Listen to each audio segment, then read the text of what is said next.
ಹೆಣ್ಮಕ್ಳು ಈ ಭಾಗದಲ್ಲಿ ಇಟ್ಕೋತಾರೆ, ಕೋಟ್ ಜಗಲಿ ಈ ಭಾಗದಲ್ಲಿ ಫೋನ್ ಇಟ್ಕೋತಾರೆ.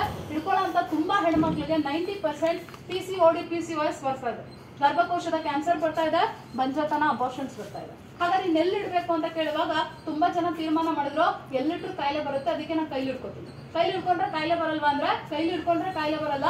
ಗಂಟೆಗಟ್ಟಲೆ ನೀವು ಪ್ರತಿಯೊಬ್ಬ ಏನೋ ಡ್ರೈವರ್ ಕಂಡಕ್ಟರ್ ಇದೀರೋ, ಡ್ರೈವರ್ ಗಾಡಿ ಓಡಿಸ್ತಾರೆ, ಕಂಡಕ್ಟರ್ ಪ್ರತಿಯೊಬ್ರು ನಾನ್ ನೋಡಿದ ಮಟ್ಟಿಗೆ ಇನ್ಸ್ಟಾಗ್ರಾಮ್, ಫೇಸ್ಬುಕ್, ವಾಟ್ಸ್ಆಪ್, ಯೂಟ್ಯೂಬ್ ಒಳಗೆ ಇರ್ತಾರೆ ಕೂತಿದ್ದಾರೆ. ಯಾರು ಮೊಬೈಲ್ ನ ಹೆಚ್ಚು ಸ್ಕ್ರೋಲ್ ಮಾಡ್ತಾರೋ ಹ್ಯಾಂಡ್ ಕ್ಯಾನ್ಸರ್ ಬರುತ್ತೆ. ಅತಿಯಾದ ಮೊಬೈಲ್ ಬಳಕೆಯಿಂದ ಚರ್ಮ ರೋಗ ಬರುತ್ತೆ. ಹೆಂಗ್ ಬರುತ್ತೆ? ಸೊ ಈಗ ಒಂದು ಐಡಿಯಾ ಇದಕ್ಕೆ ಏನಪ್ಪಾ ಅಂತ ಹೇಳಿದ್ರೆ, ಇವಾಗ ನೀವು ಮೊಬೈಲ್ ತುಂಬಾ ಹೊತ್ತು ನೋಡಿರ್ತೀರಾ, ಪಕ್ಕದಲ್ಲಿರೋರು ಯಾರೋ ಕೇಳ್ತಾರೆ ಅವಾಗಿಂದ ಏನ್ ನೋಡ್ತಾ ಇದೆಯಾ ಫೋನ್ ಕೊಡು ಅಂತ. ಕಿತ್ಕೊಂಡ್ಬಿಟ್ಟವರು ಕೈನ ಹಿಂಗ್ ಹಿಡ್ಕೊಳ್ಳಿ ಅಂತ ಹೇಳಿದ್ರೆ ನಿಮ್ ಕೈ ಹಿಂಗಿರಲ್ಲ, ನಡ್ಗಕ್ ಶುರುವಾಗುತ್ತೆ. ಒಂದ್ ಟೀ ಕಪ್ ನಿಮ್ ಕೈಲಿ ಮೊಬೈಲ್ ಜಾಸ್ತಿ ಯೂಸ್ ಮಾಡ್ತಿದ್ದಾಗ ಕೊಟ್ರೆ ಪಟ್ ಅಂತ ಕೆಳಗ್ ಬಿಡಿಸ್ತೀರಾ. ಬಿಕಾಸ್ ಇದು ಟ್ರೆಮಂಡರ್ ಡಿಸಾರ್ಡರ್ ಅಂತ ಹೇಳ್ತಾರೆ, ಇದೊಂದು ಕಾಯಿಲೆ. ಇದು ತುಂಬಾ ಜನ ಗಂಡಸರಿಗೆ ಮತ್ತೆ ಚಿಕ್ಕ ಮಕ್ಳಿಗೆ ಬರ್ತಾರೆ. ಮತ್ತೆ ಈ ಪ್ರೋಗ್ರಾಮ್ ನ ನಾವ್ ಯಾಕೆ ಹುಡ್ಕೊಂಡ್ಬಂದು ಬೆಂಗಳೂರು ಎಲ್ಲ ಇದೆ, ಮೈಸೂರು ಎಲ್ಲ ಇದೆ, ಹುಡ್ಕೊಂಡ್ಬಂದು ಯಾಕೆ ನಿಮ್ ಮಾಹಿತಿ ಕೊಡ್ತಾ ಇದೀವಿ ಅಂದ್ರೆ, ನಿಮ್ಮನೇಲಿ ಚಿಕ್ಕ ಮಕ್ಳು ಇದಾರೆ 16 ವರ್ಷಕ್ಕಿಂತ ಚಿಕ್ಕವರು, ಫೋನ್ ಕೊಡ್ತೀರಾ ಕೊಡಲ್ವಾ? ಕೊಡ್ತೀರಾ. ಕೊಟ್ರೆ ಏನಾಗುತ್ತೆ? 70% ಬ್ರೈನ್ ಟ್ಯೂಮರ್ ಬರುತ್ತೆ. ಇದನ್ನ ಟೆಲಿಕಾಂ ಇಲಾಖೆ ವರದಿ ಮಾಡಿದೆ, ಮಕ್ಕಳಿಂದ ಮೊಬೈಲ್ ದೂರ ಬಿಡಿ. ಹಾಗೆ ಈಗ ಆಲ್ರೆಡಿ ನಿಮ್ ಇಡೀ ದೇಶದಲ್ಲಿ 12 ಲಕ್ಷ ಮಕ್ಕಳು ಸತ್ತೋಗಿದ್ದಾರೆ ಬ್ರೈನ್ ಟ್ಯೂಮರ್ ಬಂದು. ಇಲ್ಲಿ ಒಂದ್ ಸಣ್ಣ ಮಗು ಇದೆ ನೋಡಿ, ಹೈದರಾಬಾದ್ ಮಗು, ಬರೀ 3 ವರ್ಷ ಬ್ರೈನ್ ಟ್ಯೂಮರ್ ಬಂದು ಸತ್ತೋಗಿದೆ. ಯಾಕೆ ಸತ್ತಾಯ್ತು? ಈ ಮಗು ಏನೋ ಮೊಬೈಲ್ ಬಳಸ್ತಿರ್ಲಿಲ್ಲ, ಆದ್ರೆ ಈ ಮಗು ಮನೆ ಮೇಲೆ 2 ಟವರ್ ಹಾಕಿದ್ರು, ಮನೇಲಿ 4 ಮೊಬೈಲ್ ಇತ್ತು, ಆ ರೇಡಿಯೇಷನ್ ಎಫೆಕ್ಟ್ ಇಂದ ಮಗು ಸತ್ತೋಗಿದೆ. ಬಟ್ ನೀವು ಆಲೋಚನೆ ಮಾಡಿ, ನಿಮ್ಮ ಮನೇಲಿ 3 ವರ್ಷದ ಪಾಪು ಇದ್ರೆ ನೀವು ಇಡೀ ಡಿಪೋದವ್ರಿಗೆ ಹೇಳ್ಕೊ ಬರ್ತೀರಾ ಹೆಮ್ಮೆಯಿಂದ, ನಮ್ಮ ಮಗು ಬರೀ 3 ವರ್ಷ, ನೀವೇನಾದ್ರೂ ಕೇಳಿ ಅವನೇ ಓಪನ್ ಮಾಡ್ಬಿಡ್ತಾನೆ ಯೂಟ್ಯೂಬ್ ಅಲ್ಲಿ ಅಂತ. ಬಹಳ ಹೆಮ್ಮೆಯಿಂದ ಗೌರವದಿಂದ ಹೇಳ್ಕೊತೀರಾ. ಆ ಮಗುಗೆ ಎಷ್ಟು ಕಾಯಿಲೆ ಬರುತ್ತೆ ಯೋಚನೆ ಮಾಡಿ. ಒಂದ್ ಕಡೆ ನಿಮ್ ಮಕ್ಳಿಗೆ ಬ್ರೈನ್ ಟ್ಯೂಮರ್ ಬರುತ್ತೆ, ಎರಡನೇದಾಗಿ ನಿಮ್ಮ ಮನೇಲಿ ಚಿಕ್ಕ ಮಕ್ಳು ಇದ್ರೆ, ಹೆಣ್ಮಕ್ಳು ಇದ್ರೆ 3-4ನೇ ಕ್ಲಾಸ್ಗೆ ವಯಸ್ಸಿಗೆ ಬರ್ತಾರೆ. ಅದಕ್ಕೆ ಕಾರಣ ಏನಂದ್ರೆ ನೀವು ಕೂಡ ಸ್ಮಾರ್ಟ್ ಮೊಬೈಲ್. ಹೇಗ್ ಕಾರಣ ಆಗುತ್ತೆ? ಈಗ ಅಮ್ಮ ಇರ್ತಾಳೆ ಮನೇಲಿ, ಅವಳೇನ್ ಮಾಡ್ತಾಳೆ, ಎಲ್ಲ ಶಾಪಿಂಗ್ ಹೋಗ್ಬೇಕು, ಮಗು ಕೈ ಮೊಬೈಲ್ ಕೊಟ್ಟು ಹೋಗ್ತಾಳೆ. ಟಾಮ್ ಅಂಡ್ ಜೆರ್ರಿ ನೋಡ್ತಿರೋ, ಅರ್ಧ ಗಂಟೆಲಿ ಬರ್ತೀನಿ. ಆದ್ರೆ ಮಗು ಟಾಮ್ ಅಂಡ್ ಜೆರ್ರಿ ನೋಡ್ತಿದ್ಯಾ? 100% ಇಲ್ಲ.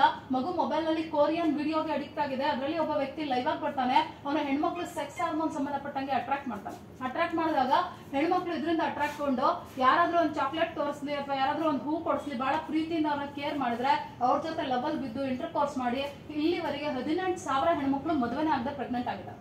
ನಿಮ್ಮಲ್ಲಿ ಯಾರಾದ್ರೂ ಬ್ಯಾಚುಲರ್ಸ್ ಇದ್ದು ಹುಡುಗಿ ನೋಡ್ತಾ ಇದೀರಾ ಅಂದ್ರೆ 18,000 ಹೆಣ್ಮಕ್ಳು ಆಲ್ರೆಡಿ ಪ್ರೆಗ್ನೆಂಟ್ ಆಗಿದ್ದಾರೆ. ಜೆನ್ಯೂನ್ ಹುಡುಗಿರು ಸಿಗ್ತಾರೆ ಅಂತ ನಾವು ಹೇಳಕ್ಕಾಗಲ್ಲ. ಯಾಕೆ ಈ ತರ ಆಗ್ತಾ ಇದೆ ಸಮಸ್ಯೆ ಅಂತ ಹೇಳಿದ್ರೆ, ಸ್ಮಾರ್ಟ್ ಮೊಬೈಲ್ ಏನ್ ನೋಡ್ತಿರೋ ಅದು ಅಲ್ಲೇ ಬರುತ್ತೆ. ಇದನ್ನ ನೋಡಿ ನೋಡಿ ಅಟ್ರಾಕ್ಟ್ ಆಗ್ತಾ ಇದಾರೆ. ನೋಡಿ, ನಿಮಾನ್ಸ್ ಅಲ್ಲಿ ಸಾಕಷ್ಟು ಜನ ಅಡ್ಮಿಟ್ ಆಗಿದ್ದಾರೆ ಲಾಕ್ ಡೌನ್ ಅಲ್ಲಿ, ಮೊಬೈಲ್ ಅಲ್ಲಿ ಬ್ಲೂ ಫಿಲಂ ನೋಡೋದ್ರಲ್ಲಿ ಅಡಿಕ್ಟ್ ಆಗಿದ್ದಾರೆ. ಹಾಗೆ ಮನೇಲಿರೋ ಗಂಡ್ ಮಕ್ಳಿಗೆ ಗೌರ್ಮೆಂಟ್ ಕೆಲಸ ಸಿಕ್ಕಲ್ಲ. ಯಾಕೆ ಸಿಕ್ಕಲ್ಲ? ಯಾರು ರಾತ್ರಿ 10 ಗಂಟೆಗೆ ಹೋಗ್ತಾರೆ ಬೆಡ್ರೂಮ್ ಮಲ್ಕೊಳಕ್ಕೆ, ಬಟ್ ಅವ್ರು ಮಲ್ಕೊಳ್ಳೋದ ರಾತ್ರಿ 1 ಗಂಟೆಗೆ. ಯಾರೆಲ್ಲ ರಾತ್ರಿ 10ರಿಂದ 2 ಗಂಟೆ ಮೊಬೈಲ್ ಹೆಚ್ಚಿಗೆ ಉಪಯೋಗಿಸ್ತಾರೋ ಕಿಡ್ನಿ ಡ್ಯಾಮೇಜ್ ಆಗುತ್ತೆ. ಕಿಡ್ನಿನೇ ಹೋದ್ರೆ ಗೌರ್ಮೆಂಟ್ ಕೆಲಸ ಎಲ್ಲಿ ಸಿಗುತ್ತೆ? ಅದೇ ರೀತಿ ತುಂಬಾ ಜನ ನಿಮ್ಮಲ್ಲಿ ಮಕ್ಕಳಿದ್ದಾರೆ, ಆಟ ಆಡಕ್ಕೆ ಅವ್ರು ಕಾಲೇಜಿಂದ ಬಂದ್ರೆ, ಸ್ಕೂಲಿಂದ ಬಂದ್ರೆ ಯಾರು ಕೂಡ ಫೀಲ್ಡ್ ಹೋಗಲ್ಲ, ಮೊಬೈಲ್ ಅಲ್ಲಿ ಆಡ್ತಾರೆ. ಮೊಬೈಲ್ ಅಲ್ಲಿ ಆಡಿದ್ರೆ ಫಿಸಿಕಲ್ ಆಕ್ಟಿವಿಟಿ ಇಲ್ಲ. ನೀವು ಎತ್ತರವಾಗಿ ದಪ್ಪವಾಗಿದ್ದೀರಾ, ನಿಮ್ ಮಕ್ಕಳು ಕುಳ್ಕೊಳ್ಳುಕಿದಾರೆ, ಅಡ್ಡಾಟ ಬೆಳೀತಾ ಇದಾರೆ. ಕಾರಣ ನೀವು ಕೊಡ್ತಾರ ಸ್ಮಾರ್ಟ್ ಮೊಬೈಲ್. ಹಾಗಾದ್ರೆ ಹೆಂಗ್ ಕಂಡ್ರಿ ನಿಮ್ ಮಕ್ಕಳನ್ನ? ಈಗ ಇಲ್ಲಿ ಎಷ್ಟು ಜನಕ್ಕೆ ಮದುವೆ ಆಗಿಲ್ಲ? ಯಾರಿಗಾಗಿಲ್ಲ ಕೈ ಎತ್ತಿ. ಸೊ ಈಗ ಬ್ಯಾಚುಲರ್ಸ್ ಇದಾರೆ.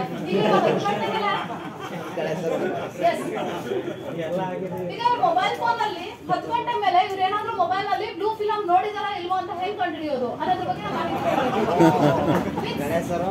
ಇವಾಗ ಏನಾಗುತ್ತೆ, ತುಂಬಾ ಜನ ಇದ್ದಾರೆ ನಮ್ಮಲ್ಲಿ, ಲೇಟ್ ನೈಟ್ ಆಯ್ತು, 10 o'clock ಆಯ್ತು ಅಂತ ಹೇಳಿದ್ರೆ ಈ ರೀತಿ ವೆಬ್ಸೈಟ್ ಗಳಲ್ಲಿ ಅವ್ರು ಇರ್ತಾರೆ. ಬಟ್ ಇವಾಗ ನಿಮ್ ಮನೇಲಿರೋ ಮಕ್ಕಳು, ಸ್ಕೂಲ್ ಹೋಗೋ, ಕಾಲೇಜ್ಗೆ ಹೋಗೋ ಹೆಣ್ಮಕ್ಳು, ಇವನ್ ಗಂಡ್ ಮಕ್ಳು ಕೂಡ ಈಗ ನೋಡ್ತಾ ಇದಾರೆ. ಬಟ್ ಅವ್ರು ನೋಡ್ತಾ ಇದ್ರು ಇಲ್ವಾ ಅಂತ ಹೆಂಗ್ ತಿಳ್ಕೊಬೇಕು ಪೇರೆಂಟ್ಸ್ ಅಂತ ಹೇಳಿದ್ರೆ ಒಬ್ರಿಗೂ ಐಡಿಯಾ ಇಲ್ಲ. ಅದು ಹೆಂಗ್ ತಿಳ್ಕೊಳ್ಳೋದು? ನಮ್ಮ ಮಕ್ಳು ಎಲ್ರು ಅನ್ಕೋತಾರೆ ನಮ್ಮ ಮಕ್ಳು ಒಳ್ಳೆಯವರು. ಬಟ್ ಒಳ್ಳೆಯವ್ರೆ, ಬಟ್ ಅವ್ರ ಫ್ರೆಂಡ್ ಸರ್ಕಲ್ ಒಳ್ಳೇದಿರ್ಬೇಕು ಅಂತ ಇಲ್ವಲ್ಲ. ಸೊ ಹಾಗಾಗಿ ಅದನ್ನ ಹೆಂಗ್ ಚೆಕ್ ಮಾಡೋದು ಅನ್ನೋದ್ರ ಬಗ್ಗೆ ಕೂಡ ಸೆಟ್ಟಿಂಗ್ಸ್ ನಾನು ಮೇಡಮ್ ಕೈಲೇ ಕೊಡ್ತೀನಿ. ಅವ್ರು ನೋಟಿಸ್ ಬೋರ್ಡ್ ಹಾಕ್ತಾರೆ. ದಯಮಾಡಿ ತಾವು ತಮ್ಮ ಮೊಬೈಲ್ಗಳಲ್ಲಿ ಅದನ್ನ ಚೆಕ್ ಮಾಡಿ, ಅಂಡ್ ನಿಮ್ ಮನೇಲಿ ಮಕ್ಕಳು ಯೂಸ್ ಮಾಡೋಂಥ ಮೊಬೈಲ್ ನ ಚೆಕ್ ಮಾಡಿ. ಒಂದ್ ವೇಳೆ ಅದ್ರಲ್ಲಿ ಏನಾದ್ರು ರೆಡ್ ಮಾರ್ಕ್ ಏನಾದ್ರು ಬಂತು ಅಂತ ಹೇಳಿದ್ರೆ ಕೊನೆಯಲ್ಲಿ ನನ್ನ ಫೋನ್ ನಂಬರ್ ಕೂಡ ಕೊಡ್ತೀನಿ, ಶೇರ್ ಮಾಡಿರ್ತೀನಿ. ನನ್ನ ನಂಬರ್ಗೆ ತಕ್ಷಣ ಅವಾಗ ನೀವು ಕಾಲ್ ಮಾಡಿ ಅದನ್ನ ಹೆಂಗೆ ರೀಸೆಟ್ ಮಾಡೋದು ಅಂತ ಹೇಳ್ಕೊಡ್ತೀನಿ. ಆ ನಂತರ ನೀವು ಮತ್ತೆ ಆ ರೀಸೆಟ್ ಮಾಡಿ ಮೊಬೈಲ್ ನ ಅಲ್ಲೇ ಬಿಡಿ. ಮತ್ತೆ ಏನಾದ್ರು ನಿಮ್ ಮಕ್ಕಳು ಅಡಿಕ್ಟ್ ಆಗಿದ್ರೆ ಮತ್ತೆ ಅದು ರೆಡ್ ಆಗುತ್ತೆ. ಸಪೋಸ್ ಅವರು ಯಾವಾಗ್ಲೂ ಒಂದೊಂದು ಟೈಮ್ ನೋಡ್ತಾ ಇದಾರೆ ಅಂತ ಹೇಳಿದ್ರೆ ನೀವು ಹೇಗೆ ಅದನ್ನ ರೈಟ್ ಮಾಡಿಟ್ಟಿರ್ತೀರೋ ಹಾಗೆ ಇರುತ್ತೆ. ಸೊ ಇದರಿಂದ ನೀವು ನಿಮ್ಮ ಮನೇಲಿರೋ ಮಕ್ಕಳು ಒಳ್ಳೇದ್ ನೋಡ್ತಾ ಇದಾರ, ಕೆಟ್ಟದ್ ನೋಡ್ತಾ ಇದಾರ ಅಂತ ಆರಾಮ್ಸೆ ತಿಳ್ಕೊಬಹುದು. ಅದೇ ರೀತಿಯಲ್ಲಿ ಈ ರೀತಿ ನಾವ್ ಯಾಕೆ ಮಾಡ್ಬೇಕಂದ್ರೆ, ನೋಡಿ, ಹಿಂದೆ ಎಲ್ಲರಿಗೂ ಮದುವೆ ಆಗ್ತಾ ಇತ್ತು, 10ರಿಂದ 15 ದಿನದಲ್ಲಿ ಮದುವೆ ಮಾಡೋರು, ಅವ್ರ ಸಂಸಾರ ಚೆನ್ನಾಗಿರ್ತಾ ಇತ್ತು. ಈಗ ಯಾರಿಗಾದ್ರೂ ಹೆಣ್ಣು ಗಂಡು ಹುಡ್ಕಕ್ ಸ್ಟಾರ್ಟ್ ಮಾಡಿದ್ರೆ 2 ವರ್ಷ ಬೇಕು ಮದುವೆ ಮಾಡ್ಸಕ್ಕೆ. ಮದುವೆ ಆದ್ಮೇಲೆ 4 ತಿಂಗಳಿಗೆ ಹುಡುಗಿನೇ ಡಿವೋರ್ಸ್ ಕೊಡ್ತಾಳೆ ಹುಡುಗಂಗೆ. ಯಾಕಂತ ಹೇಳಿದ್ರೆ ಗಂಡ ಗಂಡಸೇ ಅಲ್ಲ, 5 ಲಕ್ಷ ವರದಕ್ಷಿಣೆ ತಗೊಂಡಿದ್ರೆ 10 ಲಕ್ಷಕ್ಕೆ ವಾಪಸ್ ಕೇಸ್ ಹಾಕ್ತಾರೆ. ಬಿಕಾಸ್ ಇವತ್ತು ಹೆಣ್ಮಕ್ಳು ಕೂಡ ಫೋನ್ ವಿಡಿಯೋಗೆ ಅಡಿಕ್ಟ್ ಆಗ್ಬಿಟ್ಟಿದ್ದಾರೆ. ಸೊ ಇವಾಗ ಫೋನ್ ವಿಡಿಯೋ ಹೆಂಗ್ ಬರುತ್ತಾ ಸೆಕ್ಸ್ ಹಿಂಗೆ ಇರುತ್ತೆ ಲೈಫ್ ಅಂತ ತಿಳ್ಕೊಂಡಿದ್ದಾರೆ. ಯಾವಾಗ ಲೈಫ್ ಲೆವೆಲ್ಗೆ ಸ್ಯಾಟಿಸ್ಫ್ಯಾಕ್ಷನ್ ಸಿಗಲ್ಲ, ಡಿವೋರ್ಸ್ಗಳು ಜಾಸ್ತಿ ಆಗುತ್ತೆ. ಅದಕ್ಕಾಗಿ ನೀವು ಪ್ರತಿಯೊಂದು ಮೊಬೈಲ್ ನ ಚೆಕ್ ಮಾಡ್ಲೇಬೇಕಾಗುತ್ತೆ. ಅದೇ ರೀತಿ ನಿಮ್ಮಲ್ಲಿ ಯಾರಾದ್ರೂ ಪ್ರತಿ ದಿವಸ 6 ನಿಮಿಷಕ್ಕಿಂತ ಹೆಚ್ಚಿಗೆ ಮೊಬೈಲ್ ನ ಉಪಯೋಗ ಮಾಡ್ತಾ ಇದ್ರೆ ಯಾವಾಗ ಬೇಕಾದ್ರೂ ಬ್ರೈನ್ ಟ್ಯೂಮರ್ ಬರ್ಬೋದು. ಇದ್ರ ಹೆಸರಿದೆ ಗ್ಲಿಯೋಮು. ಯಾರಾದ್ರೂ ನಿಮ್ಮಲ್ಲಿ ಅರ್ಧ ಗಂಟೆಗಿಂತ ಮೋರ್ ದನ್ ಮೊಬೈಲ್ ಬಳಸ್ತಾ ಇದ್ರೆ ಮೊಬೈಲ್ ಇಂದ ಕ್ಯಾನ್ಸರ್ ಬರುತ್ತೆ. ಇದನ್ನ ಇಟಾಲಿ ಸುಪ್ರೀಂ ಕೋರ್ಟ್ ಪ್ರೂವ್ ಮಾಡಿದೆ. ಹಾಗೆ ನಿಮ್ಮಲ್ಲಿ ತುಂಬಾ ಜನ ಟಿಕೆಟ್ ಇಶ್ಯೂ ಮಾಡ್ತಾ ಇರ್ತೀರಾ, ಫೋನ್ ಬರುತ್ತೆ ಹಿಂಗೆ ಕಿವಿಗೆ ಫೋನ್ ಹಿಂಗ್ ಇಟ್ಕೊಂಡು ಟಿಕೆಟ್ ಇಶ್ಯೂ ಮಾಡ್ತಾ ಇರ್ತೀರಾ. ಫೋನ್ ಏನಾದ್ರೂ ಹೀಟ್ ಆದ್ರೆ, ಕಿವಿ ಹೀಟ್ ಆದ್ರೆ ನೆಗ್ಲೆಕ್ಟ್ ಮಾಡಿ ಯೂಸ್ ಮಾಡಿದ್ರೆ ಇಯರ್ ಕ್ಯಾನ್ಸರ್ ಬರುತ್ತೆ. ಸೊ ಇದು ಗೋವಿಂದ್ ಕಾರಜೋಳ ಅಂತ ಮಿನಿಸ್ಟರ್ ಕಿವಿ ತೂತಾಗಿದೆ. ವಿಜಯಪುರ ಸಣ್ಣ ನೀರಾವರಿ ಸಚಿವ. ಮೇಡಮ್ ಸ್ವಲ್ಪ ಫೋಟೋಸ್ ಬೇಕು ನನಗೆ ಪ್ರೋಗ್ರಾಮ್ ತೆಗಿಸಿ ನಿಮ್ಮ ಮೊಬೈಲಲ್ಲಿ. ಅಥವಾ ಯಾರ್ದೋ ಫೋನ್ ಚೆನ್ನಾಗಿದೆ ಫೋಟೋ ತೆಗೀರಿ, ನನ್ನ ನಂಬರ್ ಕೊಡ್ತೀನಿ, ಸೆಂಡ್ ಮಾಡಿ. ನನಗೆ ಇಲ್ಲಿ ಪ್ರೋಗ್ರಾಮ್ ಮಾಡಿದ್ದೀನಿ ಅಂತ ಫೀಡ್ಬ್ಯಾಕ್ ಬೇಕು ಅದಕ್ಕಾಗಿ. ಅದೇ ರೀತಿ ತುಂಬಾ ಜನ ಇದ್ದಾರೆ ನಿಮ್ಮಲ್ಲಿ ಕಂಪ್ಯೂಟರ್ ಮುಂದೆ ಕೂತ್ ವರ್ಕ್ ಮಾಡೋರು ಇದ್ದಾರೆ. ಅವರು 5 ಲಕ್ಷ ಜನಕ್ಕೆ ಮೊದಲು ಕ್ಯಾನ್ಸರ್ ಬಂದಿದೆ ನೋಡಿ. ಇವ್ರಿಗೆ ಫೈನಲ್ ಸ್ಟೇಜ್ ಅಲ್ಲಿ 6 ಕಡೆ ತಲೆ ತೂತಾಗುತ್ತೆ. ಕಾರಣ ಏನು ಅಂತ ಹೇಳಿದ್ರೆ ಇವ್ರು ಸಿಸ್ಟಮ್ ಮುಂದೆ ವರ್ಕ್ ಮಾಡ್ತಾ ಇದ್ರು. ಬರೀ ಸಿಸ್ಟಮ್ ವರ್ಕ್ ಮಾಡ್ತಾ ಇರ್ಲಿಲ್ಲ, ಇವರು ವಾಟ್ಸ್ಆಪ್, ಫೇಸ್ಬುಕ್, ಇನ್ಸ್ಟಾಗ್ರಾಮ್ ಎಲ್ಲ ನೋಡ್ತಾರೆ. ಹಾಗಾದ್ರೆ ಎಲ್ಲ ಕೈಲಿ ದಿಢೀರ್ ಅಂತ ಬರುತ್ತಾ ಅಂದ್ರೆ 100% ದಿಢೀರ್ ಅಂತ ಬರೋದಿಲ್ಲ.